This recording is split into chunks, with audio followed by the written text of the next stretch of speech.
ఆ కాలమందు ఎవడైనను ఇదిగో క్రీస్తు ఇక్కడ ఉన్నాడు, అక్కడ ఉన్నాడు అని చెప్పిన ఎడల నమ్మకుడి.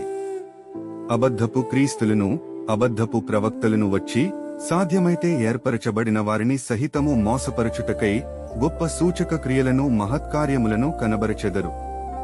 ఇదిగో ముందుగా నేను మీతో చెప్పియున్నాను. కాబట్టి ఎవరైనను ఇదిగో అరణ్యములో ఉన్నాడని మీతో చెప్పినను వెళ్ళకుడి. ఇదిగో లోపలి గదిలో ఉన్నాడని చెప్పినను నమ్మకుడి. మెరుపు తూర్పున పుట్టి పడమటి వరకు ఎలాగు కనబడునో అలాగే మనుష్యకుమారుని రాకడేనుండును. పీనుగు ఎక్కడ ఉన్నదో అక్కడ గద్దలు పోగవును. ఆ దినముల శ్రమ ముగిసిన వెంటనే చీకటి సూర్యుని కమ్మును, చంద్రుడు కాంతిని ఎడు, ఆకాశము నుండి నక్షత్రములు రాలును, ఆకాశమందలి శక్తులు కదలింపబడును. అప్పుడు మనుష్యకుమారుని సూచన ఆకాశమందు కనబడును.